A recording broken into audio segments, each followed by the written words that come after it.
YTN 라디오 김우성의 생생경제. 여러분 안녕하십니까? 김우성 PD입니다. 행복, 참 추상적이고 주관적인 말입니다. 하지만 행복주택이라는 말도 있고요. 행정복합의 줄임말인 행복도시도 있습니다. 그만큼 행복이라는 것, 국가나 개인 모두에게 중요한 목적이자 가치겠죠. 그런데 이 행복이 성적순이라면 믿으시겠습니까? 꼭 80년대 영화 제목 같죠. 상명대 금융경제학과 김영철 교수가 통계자료를 연구조사해서 발표했는데요. 대학 서열이 높은 곳 출신일수록 행복감이 높은 곳으로 나타났다. 이런 결과를 발표했습니다. 노력한 만큼 행복한 건 당연한 얘기겠지만 대학 서열이 낮다고 불행하다는 건 절대 당연하지 않은 얘기인 것 같습니다. 행복은 성적순이 아니잖아요. 30년 전 영화 제목이 아직도 생생한 건 좋은 추억만은 아닙니다. 2016년 2월 16일 화요일 김우성의 생생경제 시작합니다.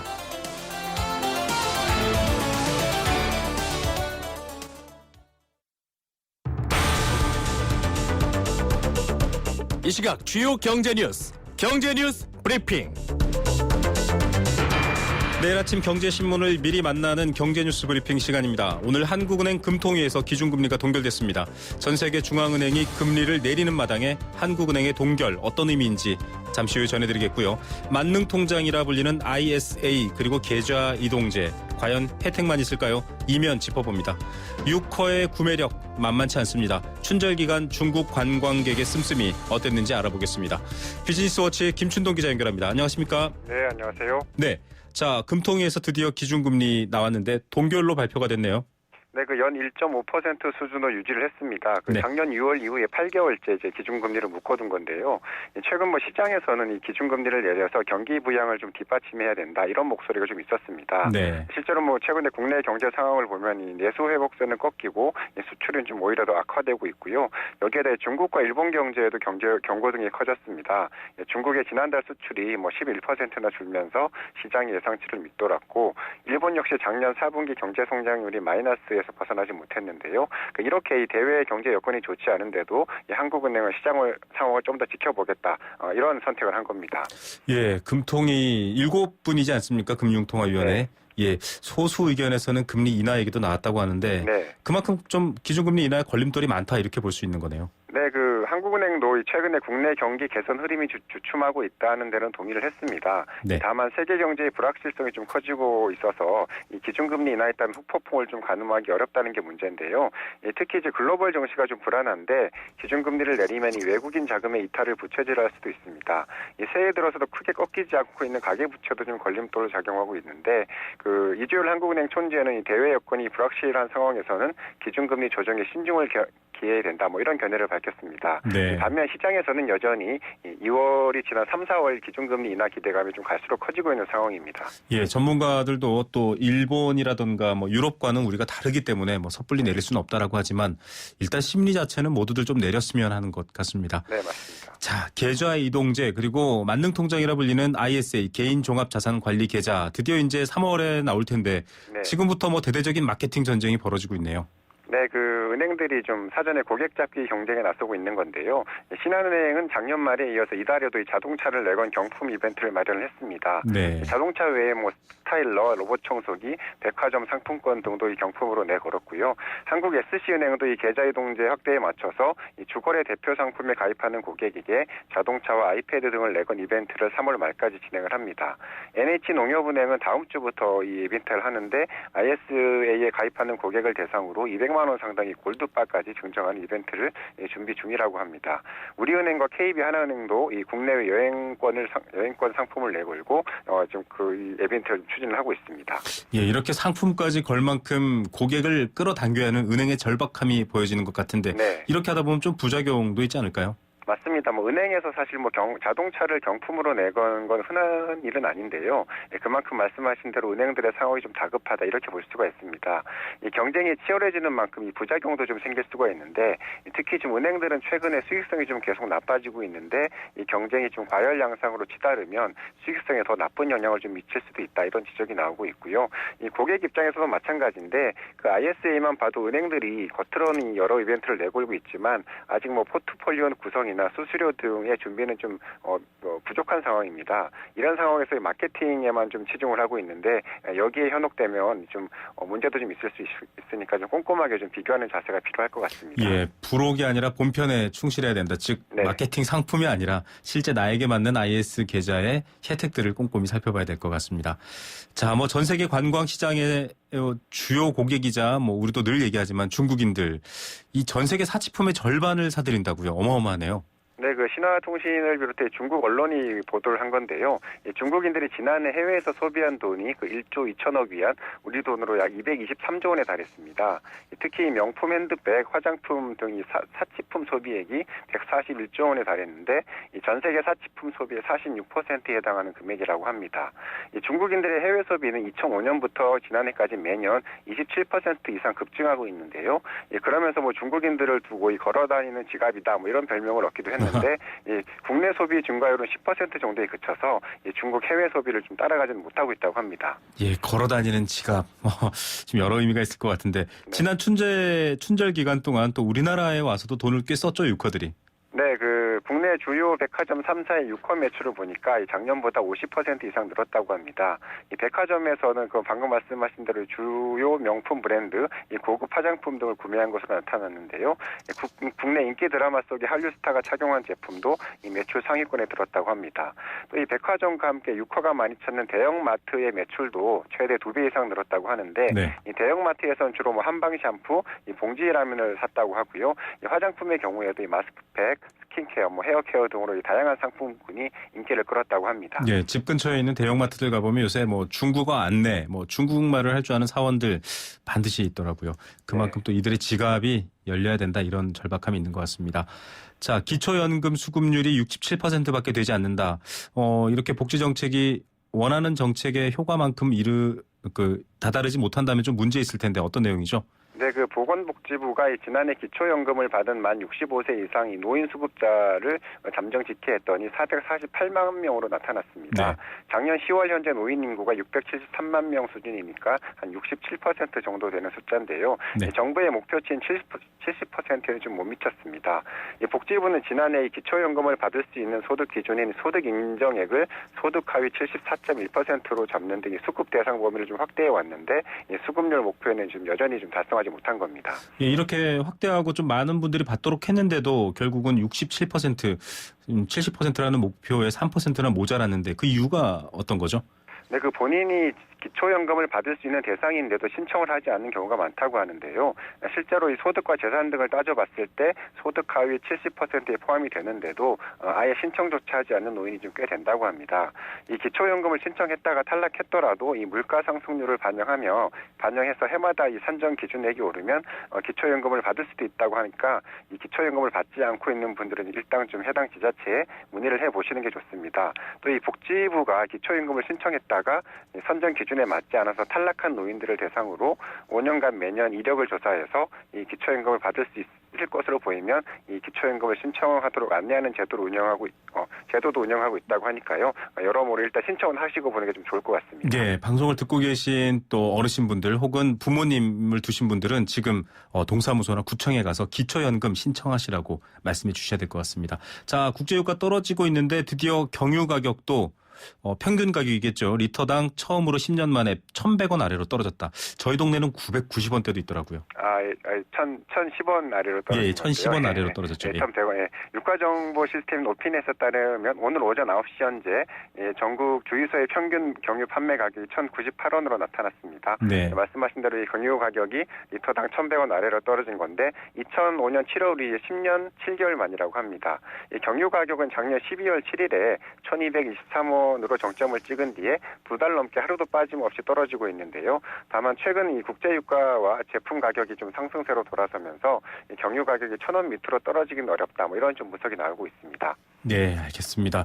자, 그래도 뭐 유가 떨어지는 것 좋게만 볼 수 없다라고 하는 걱정 여러분들도 공감하실 것 같은데요. 당장 주머니에는 좀 도움될 것 같습니다. 오늘 뉴스는 여기까지 듣겠습니다. 감사합니다. 네, 감사합니다. 네, 비즈니스워치 김춘동 기자와 경제뉴스 브리핑 함께 하셨습니다.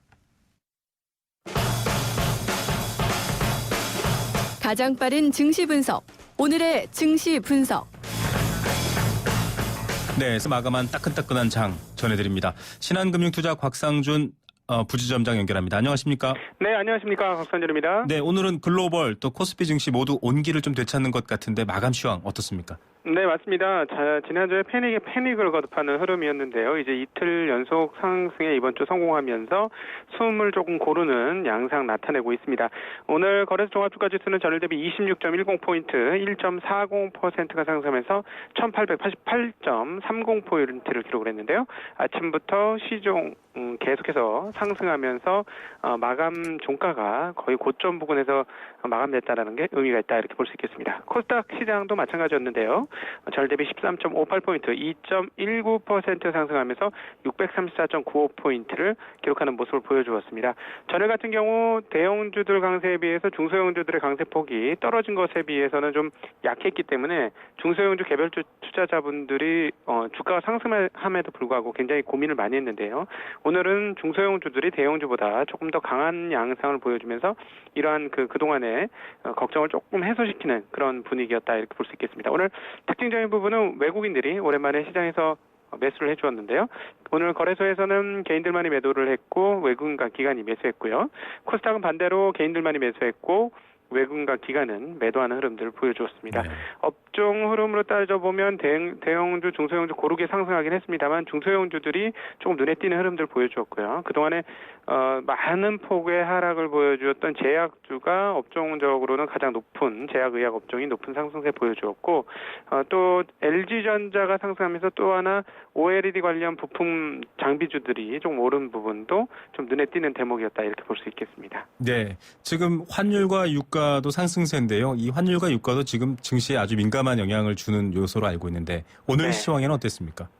네, 그러니까 오늘은 그동안에 지난주에 너무 많이 빠졌기 때문에 실질적으로 원화 환율이 상승하는 것, 즉 원화 약세가 되는 것은 증시의 호재인 적은 별로 없었습니다. 그런데 네. 이런 부분들에 관계없이 시장이 상승을 해주었는데요.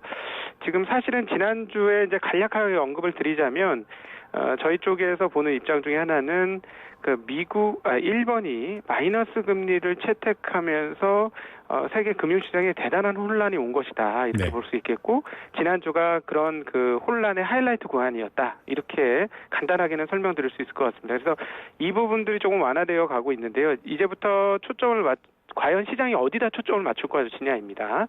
사실은 연초만 해도 미국이 금리 상승을 연속적으로 할 것이냐 말 것이냐에 굉장히 초점을 맞추고 있었는데요. 네. 만약에 미국이 금리 인상을 이제는 예전처럼 많이 하긴 어려울 것이다라는데 이제 이미 시장의 의식은 이렇게 형성이 되어졌는데 거기에 주목을 한다면 오늘 미국 전역에 있을 미국 시장이라든가 이런 흐름들이 양호하게 나타나면서 주식시장이 조금 더 반등을 이어갈 것이다 이렇게 보여집니다.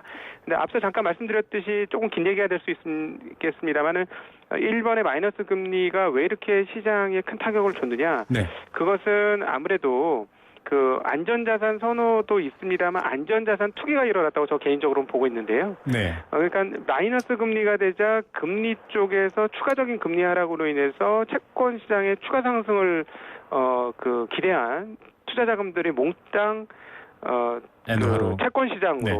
채권 시장으로 몰린 거 아니냐 싶습니다. 그래서 실상 작년 연말 기준 그러니까 올 연초 수준의 미국 10년물 국채 금리가 2.27%였거든요. 근데 지난주 금융시장 혼동 시기에 1.66까지 금리 폭락, 채권 가격 폭등이 이루어집니다. 네. 그러니까 그 흐름들이 이제 1.75%로 좀 지난 주말에 마감이 되어졌는데요.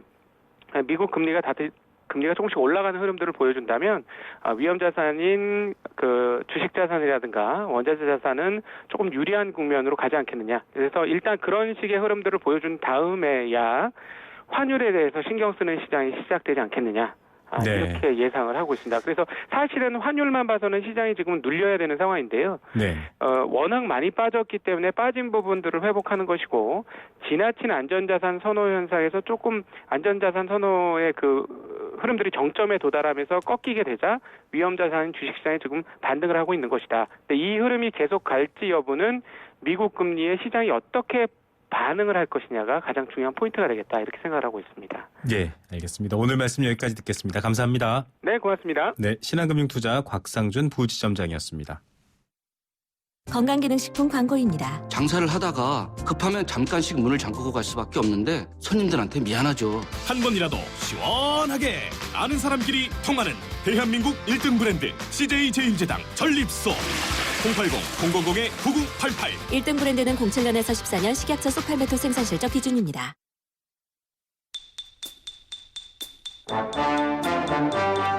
경제 탐구 생활. 네, 생생경제 1부는 포스코와 함께했습니다. 1부 마치면서 퀴즈도 풀고 선물도 받고 상식도 높이는 경제 탐구 생활 전해드립니다. 정답을 맞춰주실 분은 단문 50원, 장문 100원의 정보 이용료가 부과되는 샵 0945, 우물정 0945번 문자 보내주시면 됩니다. 퀴즈입니다. 일본이 지난해 4분기 실질 국내 총생산이 감소한 것으로 나타났죠. 일본 내에서는 아베 총리의 경제 정책을 일컫는 이것에 대한 비판이 나오고 있습니다. 일본의 작년 4분기 실질 GDP 또 아베 정권 출범 직전 분기인 2012년 4분기 GDP를 비교한 결과 10조 엔이 증가하긴 했지만 실제 아베 정권이 목표로 했던 2%와는 아주 거리가 먼 0.6%에 그쳤습니다. 상당한 차이를 보이고 있어서 실패한 것 아니냐 이런 비판이 있는 건데요. 자, 일본 경제를 장기 침체에서 탈피시키겠다. 그래서 아주 파격적인 금융정책, 통화정책을 펼치고 있죠. 아베 신조 일본 총리의 경제정책을 뜻하는 5글자입니다. 이것은 무엇일까요? 오늘은 힌트 없이 한번 정답 기대해 보겠습니다. 자, 정답 문자로 보내주시고요. 잠시 후에 뵙겠습니다.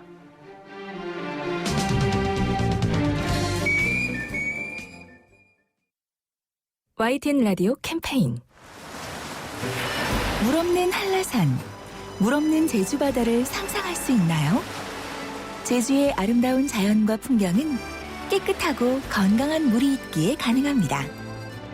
제주를 아름답게 만들어주는 건강한 물은 우리의 몸과 마음도 아름답게 만들어줍니다. 건강한 몸과 마음을 지키는 일. 아름다운 물을 사랑하고 지키는 일에서부터 시작됩니다. YTN 라디오 아름다운 물 캠페인은 광동제약과 제주특별자치도 개발공사와 함께합니다.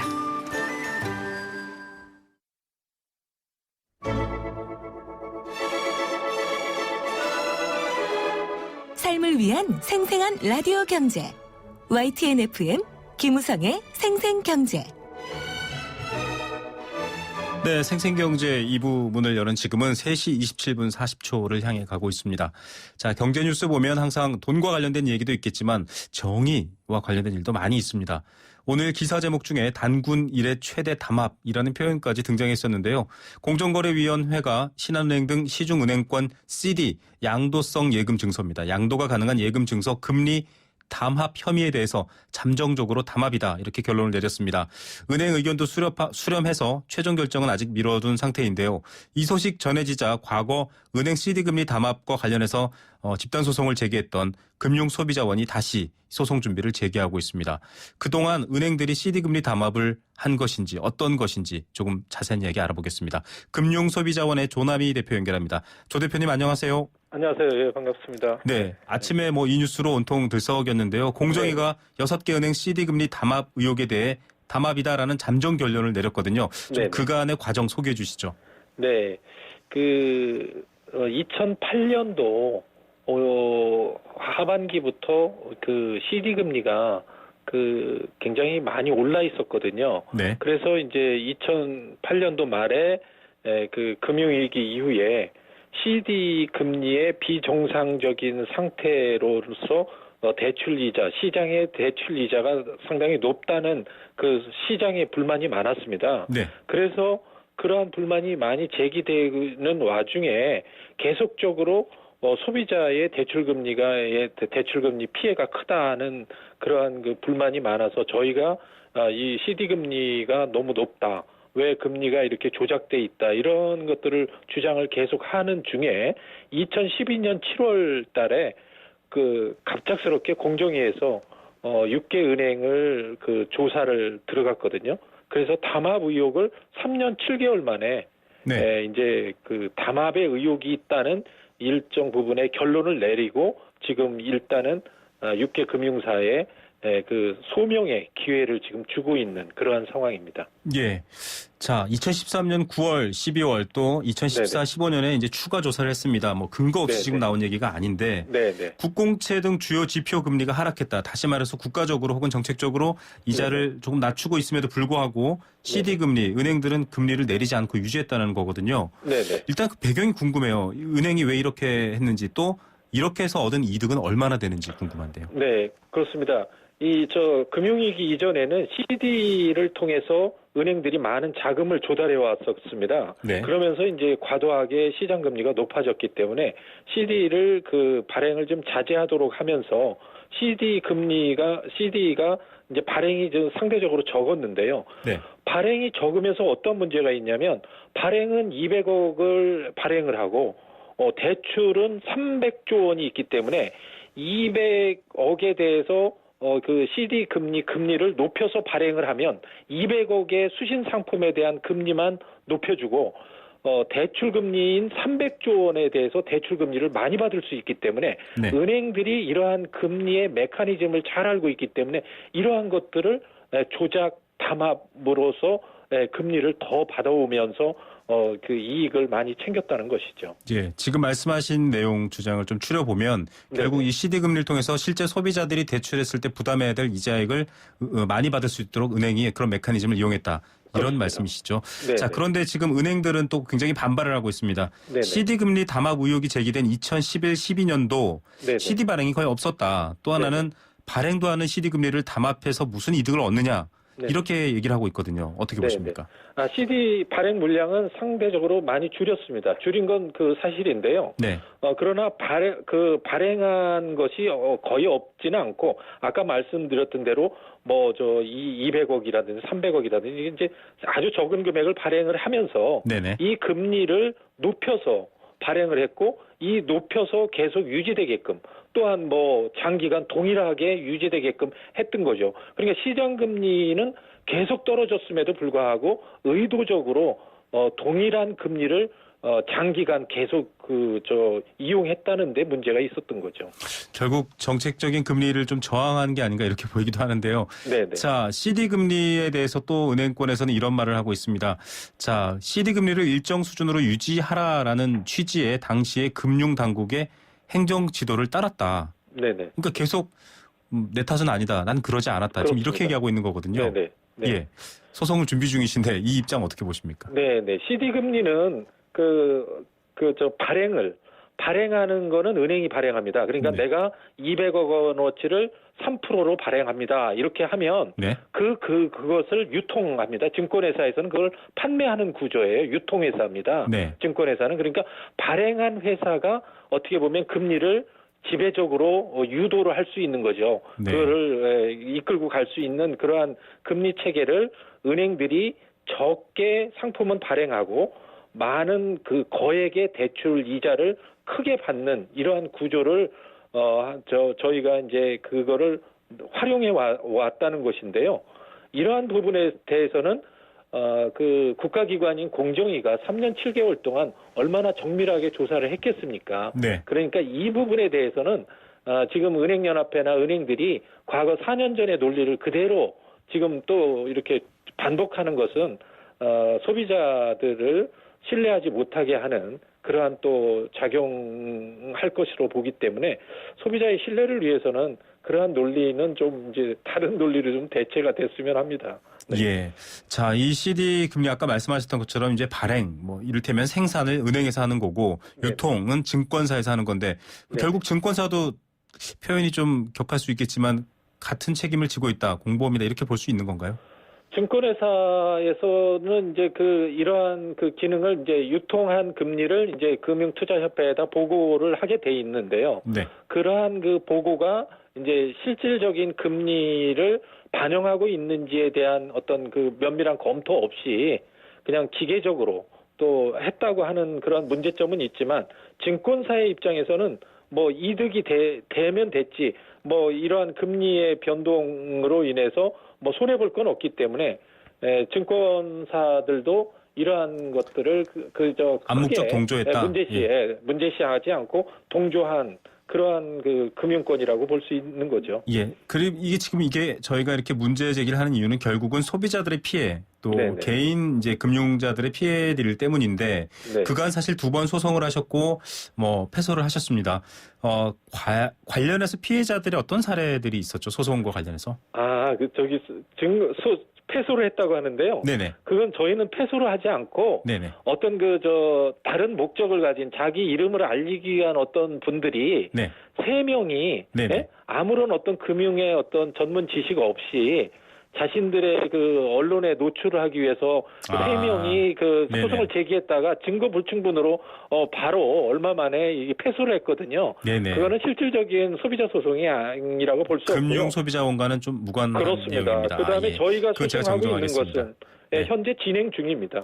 네. 예, 그러면 진행 중인데 이 지금 피해자들의 소송 같은 사례들이 있어야 되지 않을까요? 어떤 네네. 부분들이 있을까요? 그렇습니다. 현재 이제 1,600명이 참여해서 소송을 진행 중이고 있거든요. 네네. 있는데 예를 들어서 2010년도부터 저희가 그때 조사한 바로는 2012년 6월 30일까지 2년 반 동안 만약에 1억 원을 CD 금리와 연동된 대출을 받았을 경우에는 한 138만 원 정도의 이자를 더 지급한 것으로 판단하고 네. 이 부분에 대한 그 부당 이득 반환과 손해배상 청구를 지금 진행하고 있습니다. 개인당 그 정도 금액이면 엄청난 규모가 될 것 같은데요. 네. 자, 이 환수를 위한 소송단을 더 추가로 모집하고 계시죠? 네. 관심 있는 분들은 어떻게 해야 될까요? 네, 저희 사이트에 보면 이제 신청 서류가 있거든요. 네. 그 서류를 다운받아서 그 서류를 작성하셔서 보내시면 되는데요. 이 부분에 대해서는 이제 향후에 다음 달에 이제 그 공정위에서 확정이 되는 것으로 좀 알고 있거든요. 네. 이제 확정이 되면 더 본격적으로 이 부분에 대해서 이제 더 저희가 이제 언론 매체를 통해서 이런 것을 알려서 많은 분들이 소비자 소송에 참여할 수 있도록 그런 걸 안내할 예정입니다. 예, 끝으로 짧게 여쭤보겠습니다. 네네. 이번 소송은 어떻게 전망하십니까? 네, 이번 소송은 사실 그 국가기관인 공정위가 많은 부분을 오랜 동안 광범위하게 조사를 해줬기 때문에 소비자 소송이 상당히 승소하기는 한계점도 있긴 하지만 국가기관이 조사해준 그 방대한 서류를 인용을 하기 때문에 다른 어느 소비자 소송보다 좀 보다 유리하게 시작된다고 저는 보고 있습니다. 예, 알겠습니다. 저희가 또 추이 결과 지켜보고 연락드리도록 하겠습니다. 감사합니다. 네, 감사합니다. 네, 최대 담합 혐의에 관련해서 금융소비자원 조남희 대표와 이야기 나눠봤습니다. 세계 경제가 내 주머니 속으로 경제 도미노. 자, 한국 경제 언제나 수출을 통해서 그 활로를 찾고 또 먹거리를 찾고 있는데 계속 비상 얘기가 나오고 있습니다.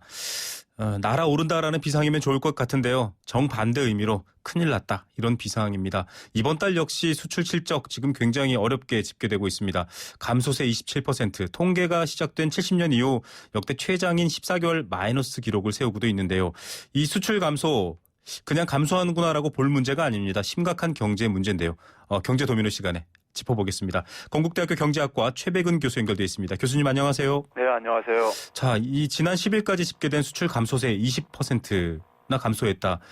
이게 지금 어느 정도 심각한 상황인지 좀 설명 부탁드리겠습니다.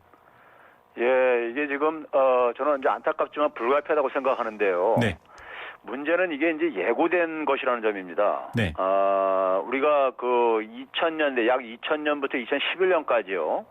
연평균 한 13%로 수출이 증가했었어요. 네. 근데 2011년 4분기 정도부터 하락하로 이제 시작하면서 지난 4년간에는 연평균 마이너스 1%로 이제 급락했습니다. 네. 그러니까 이게 너무 그 두 자릿수로 증가하다가 마이너스로 이렇게 했으니까는 이게 상당히 비상사태죠. 더군다나 이것이 한두 해가 그렇게 된 게 아니라 지난 한 4년 동안에 계속해서 이런 이제 상황이 진행되고 있기 때문에 굉장히 이게 심각하다고 보고 있는 겁니다.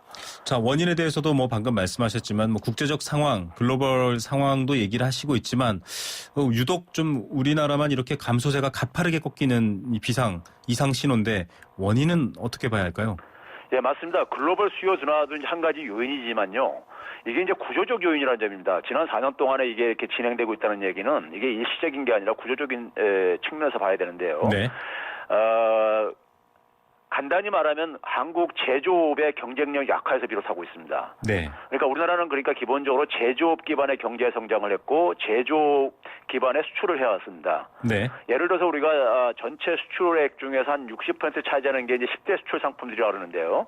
이 10대 수출 품목들이 다 제조업들입니다. 네. 근데 이게 2011년도에 약 3,040억 달러였었는데 지난해에는 3,130억 달러로 약 한 250억 달러가 오히려 절대적으로 줄어들었어요. 네. 그러니까 우리나라의 그러니까 대표적인 산업들이 그러니까 지금 이렇게 맥을 못 추고 있다는 얘기입니다.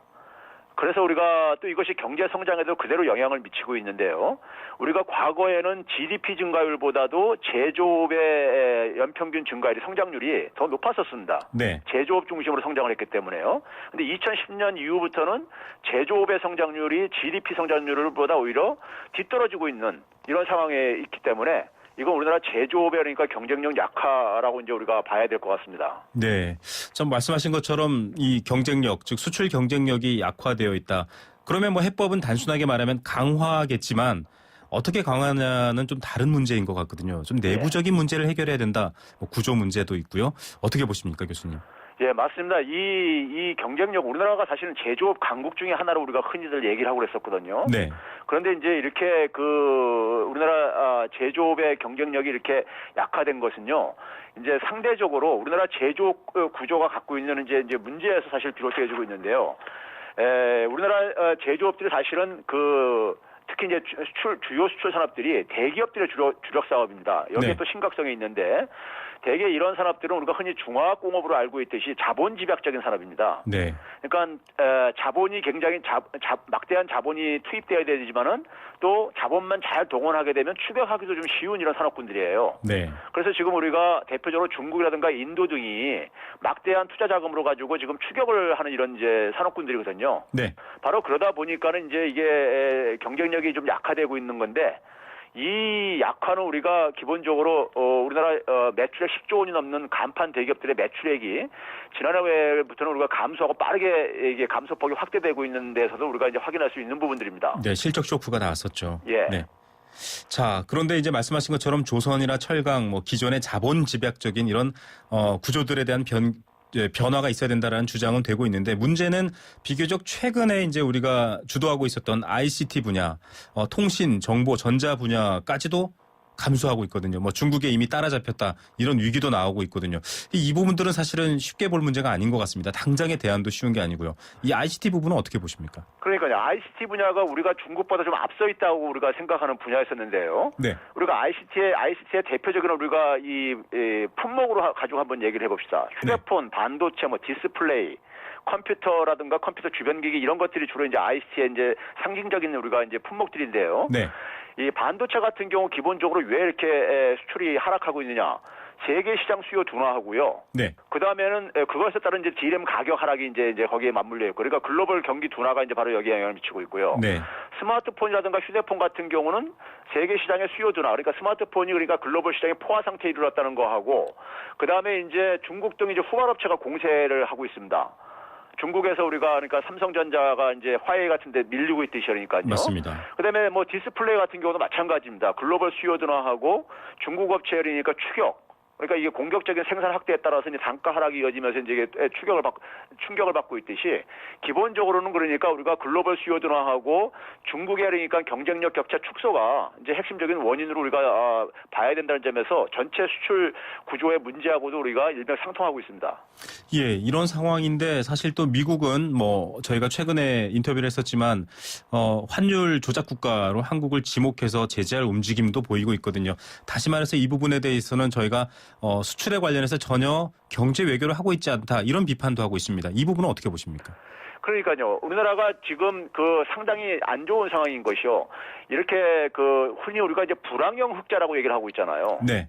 그러니까 이제 수출이 감소하는데 수입이 더 감소하다 보니까 경상수지는 여전히 흑자를 기록하고 있단 말이에요. 돈을 버는 것 같지만 사실은 힘든 상황인 거죠. 그렇죠. 예. 네. 그리고 경상수지 흑자다 보니까는 우리나라 원화 가치는 그러니까 절상돼야 되는 거예요. 네. 시장 논리대로 보게 되면요. 그러니까 이제 그런 상황 속에서 이제 이 원화 가치가 절상이 되어지게 되면은 수출에 오히려 그러니까 이제 부정적으로 작용하고 그러다 보니까는 이제 아무래도 이제 경상수지 흑자 규모가 큰 나라가 아무래도 미국으로부터는 그러니까 타겟이 될 가능성이 높은 거죠. 네. 그런 상황 속에서 우리나라는 외환시장에 개입하는 것이 굉장히 지금 어려워지는 이런 상황입니다. 네. 그래서 제가 일전에 한번 이 프로에서 한번 제가 소개한 적이 있었는데요. 네. 제가 그래서 이렇게 금리 인하라든가 뭐 이런 식으로 혹은 외환시장의 직접적 개입보다는 양쪽 완화. 양쪽 완화를 하자. 네. 이건 뭐 미국도 했던 거니까요. 네네. 선진 국가들도 지금 하고 있는 거니까요. 네네. 그걸 통해서 통화 정책이라는 것을 그러니까 위장을 해가지고 환율 외환시장의 안정이라든가 이런 것을 우리도 대비를 해야 될 것 같습니다. 예, 그렇게 좀 방어를 할 필요도 있다 이런 얘기는 뭐 계속 해주고 계십니다. 자, 유일호 경제팀 이제 수출 시장을 개척하고 새로운 뭐 수출 활성화를 위한 지원책을 내놓고 있는데 실효성 어떻게 보십니까? 이 유일호 팀에서 얘기하고 있는 부분이 사실은 기본적으로 이런 겁니다. 우리 기업의 가격 경쟁력과 기술 경쟁력이 약화됐다는 것을 인정을 하고 있어요. 네. 그래서 그걸 지원하기 위해서 이제 결국은 이제 R&D 부분에 기업들이 그러니까 결국 경쟁력을 확보하려면은 이제 그러니까 기술 경쟁력을 확보해야 되지 않느냐. 네네. 그래서 이제 R&D 투자를 이제 그러니까 유도를 하기 위해서 거기에 이제 그러니까 지원하는 방식으로 뭐 세액 공제를 해준다든가. 네네. 이런 방식으로 하는데 이런 방식은 과거에 굉장히 익숙했던 방식이에요. 네. 우리나라 대기업들이 R&D 투자가 지금 적은 수준이 아닙니다. 네네. 삼성전자가 애플보다도 한 2배 정도 높은 수준이에요. 매출액 대비요. 네. 그러니까 이 과거에 그러니까 우리가 제조업 육성 시절에 사용했던 방식으로 경쟁력 확보가 지금 어렵다는 얘기고요. 네. 그다음에 나머지 대책들을 보게 되면요. 대개 이제 재탕 삼탕식 대책이에요. 네. 거의 구호성 대책인데 예를 들어서 수출 시장을 다변화한다든가 수출 품목을 다양화한다든가 내수 기업을 수출 기업으로 육성을 하겠다든가 뭐 한중 FTA를 활용하겠다든가 이거 맨날 하는 얘기들이거든요. 네네. 근데 이게 결국은 뭐냐면 거의 구호로 끝날 수밖에 없는 것은 앞에서도 쭉 얘기했듯이 이것이 우리나라 기업들의 그러니까 경쟁력이 살아나지 않는 이상에는 이런 것들이 전부 다 그러니까는 거의 그러니까 이게 말잔치로 끝날 가능성이 크다는 얘기죠. 즉 이런 정부가 이렇게 하는 이유는 문제의 원인을 이해하지 못하고 있다 보니까는 네. 이런 좀 실효성 있는 대책을 내놓지 못하고 있는 겁니다. 자, 원인과 해법이 다르다 이렇게 진단해 주셨는데요. 자, 그렇다면 이제 앞서도 말씀 한번 해주셨지만 수출 경쟁력 강화, 제품 경쟁력, 기업 경쟁력, 기본 방향성을 어디에 두고 가야 할까요? 자, 우리가 이제 제가 구체적인 예를 들게요. 우리가 제조업이 주력 산업들이 있는데 제조업들을 좀 고부가 갖춰야 된단 말이에요. 경쟁력을 강화한다는 얘기는요. 네. 그럼 우리가 한번 이런 얘기를 해봅시다. 우리가 인천대교와 관련된 일화가 있는데요. 네. 인천대교는 우리가 한국 사람들이 최초로 자립 기술로 건설된 장대교, 가장 긴 다리로 이제 우리가 흔히 이제 평가하고 있고요. 네. 여기에 우리나라 이제 유수의 건설회사들이 다 이제 개입해가지고 이제 지주회사를 결성해서 이걸 지었죠. 그런데 문제는 뭐냐면은 이 다리를 짓는 초기 과정, 그러니까 전체를 기획하고요. 다리를 어떻게 지을 것인가 기획하고 그다음 핵심 구조를 설계하는 이게 이제 개념 설계 단계라 그래요. 네네. 그러니까 이제 새로운 제품을 만들어내는 이제 그 단계에서 첫 번째 단계가 바로 이 개념을 설계하는 건데요. 상품의 개념을 설계하는 건데 이 부분들은 일본, 독일, 네덜란드, 캐나다, 영국 등 회사들이 이걸 맡아서 했어요. 네. 근데 이 부분이 굉장히 고부가 가치 부분이에요. 네네. 그러니까 이런 부분들을 우리가 지금은 해내야 돼요. 네. 지금 우리나라 기업들이 하는 것은 중국들이 다 하고 있단 말이에요. 네. 그러니까 저가 공세가 나오다 보니까는 우리가 당할 수가 없는 거고요. 예. 그래서 이제 이런 고부가 가치. 그다음에 또 한 가지는 뭐냐면은 이제 우리가 새로운 이제 그러니까 우리가 고부가 가치 사업이 제가 일전에도 얘기했지만 아이디어 집약적인 사업들인데요. 네. 또 애플의 앱스토어라든가 우버, 에어비앤비 이런 사업들을 우리가 새로운 수익 사업 모델들을 이렇게 만들어내야 되는데 이게 이제 기존의 제조업과는 다른 방식으로 작동한다는 얘기입니다. 네. 소위 이제 협력의 원리에 의해서 이제 이게 작동하는 사업들인데 이거를 하려면은 우리가 과거 제조업에 육성했던 인재 양성 방식하고는 전혀 다른 방식이 요구되죠. 네. 협력의 원리로 작동하기 때문에 이 창의성이 굉장히 창의적인 아이디어가 많이 필요로 하고 그다음에 이제 다른 사람과 함께 협력해서 우리가 문제 해결하는 이런 능력들을 이렇게 키워내야 되기 때문에 네네. 그래서 이런 부분에 관련된 네. 것은 결국 이제 교육 방식 문제라든가 사회 운영의 틀을 이런 것을 세 판 짜야지만 가능한 것들입니다. 결국 우리 스스로의 근본적인 모습부터 바꿔야겠다라는 얘기를 또 이렇게 지금 고부가 가치, 개념 설계와 같은 고부가 가치 그리고 인재 양성 방식 등에 대해서 지적해 주셨네요. 다음 주에 또 저희가 뵙고 더 깊은 얘기 듣겠습니다. 오늘 여기까지 들을게요. 감사합니다. 네, 건국대학교 경제학과 최백은 교수였습니다.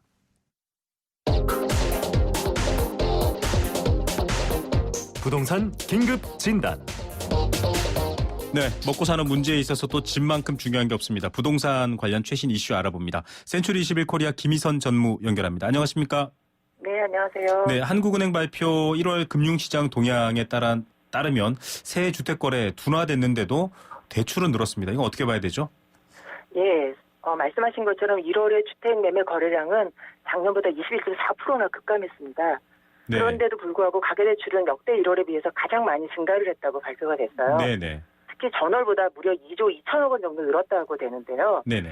이런 정도의 숫자는 2008년 관련 통계 집계 이후에 사상 최대폭으로 늘어난 것으로 알려지고 있습니다. 예. 이렇게 가계대출이 늘어난 원인의 직접적인 거는 지난해 아파트 분양 물량이 예년보다 크게 늘어나 52만 호 정도 됐었습니다. 네네. 이때 특히 분양을 받을 때는 중도금이나 잔금 같은 것들을 집단 대출을 받게 돼요. 네네. 그래서 이렇게 분양 물량이 늘어나면서 집단 대출이 따라 늘었기 때문에 대출도 느는데 문제는 분양 시점에 한 번만 대출이 일어나는 게 아니라 네. 방금 말씀드린 것처럼 2주택까지 몇 년에 걸쳐서 나눠서 대출이 늘어나다 보니까 네네.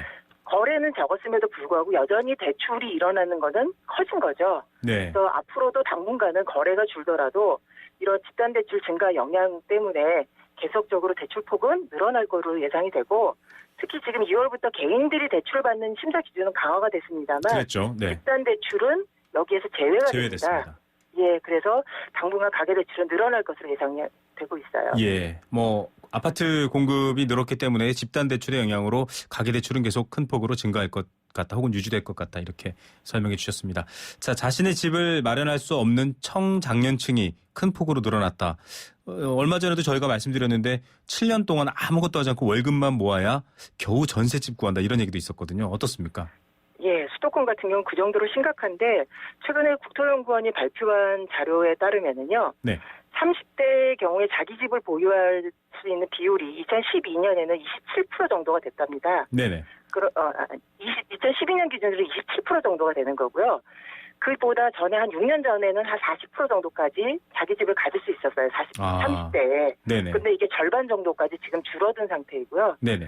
특히 이제 20대에는 자기 집을 가질 수 있는 확률이 더 줄어들어서 네. 10%도 안 되는 6.2% 수준까지 떨어져 있습니다. 네네. 뭐 이런 이유는 잘 아시는 것처럼 취업난이나 비정규직 증가 이런 것 때문에 소득 수준이 일단 더 이상 빠르게 늘지 못하고 있는 게 가장 결정적인 거고요. 네. 그에 비해서 집값은 최근에 임대뿐만 아니라 매매 가격도 같이 올랐기 때문에 지금 20대의 경우에는 사실은 부모의 도움이 없이는 집을 장만하는 게 현실적으로 어려운 상태에 빠졌다라고 볼 수 있습니다. 예, 소득은 낮아지고 집값은 올라가고 아주 2배의 여러 가지 안 좋은 상황 때문에 주택 구매 이런 것들이 결국은 주택 시장이 거래가 둔화되는 것에도 또 일조한다 이렇게 볼 수 있겠네요. 예, 그럴 수 있습니다. 예. 자, 오피스텔 또 투자 목적으로 보유하거나 여러 가지 공동 구매를 하시는 분들도 있었는데 이 수익률은 계속 낮아지고 있다고요? 예, 지금 국민은행이 발표한 자료에 따르면 오피스텔 수익률이 1월 달에 5.42%로 조사가 됐습니다. 네. 이거는 이제 계속 낮아지고 있는 건데 오피스텔 수익률을 조사를 시작하고 난 2010년 이후부터 계속 낮아지는 수치예요. 네. 이렇게 오피스텔 수익률이 낮아지는 이유는 뭐 여러 가지가 있겠습니다만 제일 근본적으로는 작년에 오피스텔 물량이 굉장히 빠르게 크게 늘었습니다. 네, 공급이 많았고, 네. 예, 작년에만 무려 6만 실 이상 공급이 됐었는데요. 네. 이거는 2002년 이후에 최대 물량이에요. 네. 그리고 반면에 분양가가 또 빠르게 오르다 보니까 월세가 올라가는 건 아닌데 투자 비용이 늘어나게 되면서 전체적으로 수익률이 나빠지는 상황이 지금 계속 심화되고 있는 거죠. 네. 하지만 현재 금융시장에 마땅한 투자처도 없고 네. 또 금리보다는 여전히 오피스텔 수익률이 그래도 좋아서 투자자들이 완전히 이 바닥을 떠나지는 않을 거로 보이고 있습니다. 네, 저희 방송국이 있는 상암동 주변에도 이렇게 현수막들이 많이 걸려 있거든요. 오피스텔 얼마 투자하면 월 얼마 수익. 그런데 앞으로 전망이 좋다고 볼 수는 어려운 거겠네요. 예, 과거보다 수익률이 하락할 거고 특히 올해 지금 마곡지구하고 문정지구의 오피스텔 입주 물량이 굉장히 집중될 예정이에요. 네네. 이런 경우라면 임차인 확보 경쟁이 굉장히 치열할 거고 그에 따라서 수익률이 더 하락할 수 있는 우려도 있습니다. 예. 자, 또 저희가 입주해 있는 상암동 근처인데요. 은평, 서대문 등지에서는 전세 구하기가 더 힘들어졌다고요. 좀 특별한 이유가 있습니까?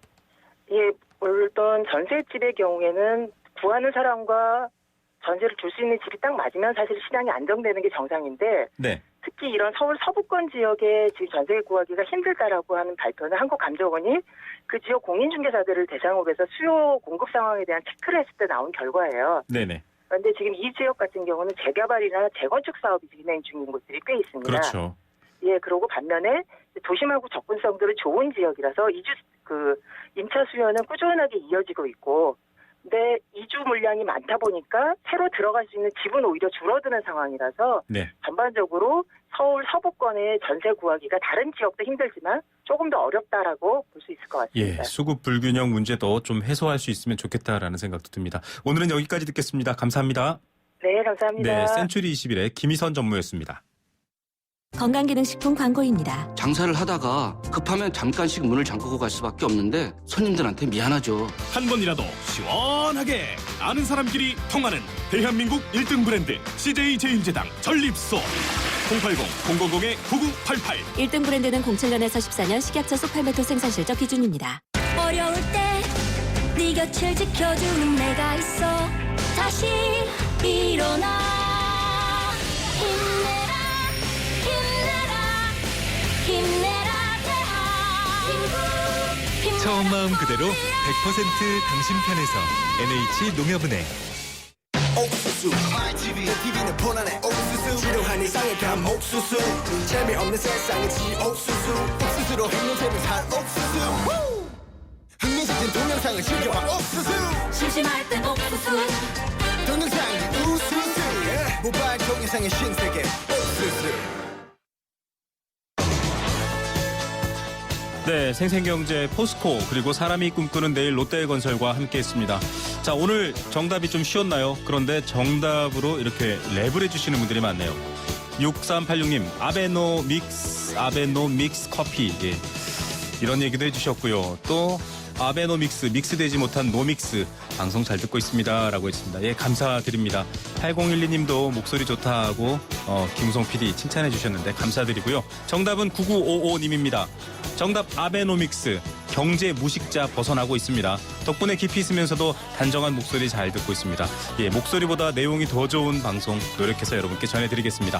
상생을 위한 생생경제, 내일 오후 3시 10분에 다시 찾아옵니다. 김우성이었습니다. 감사합니다.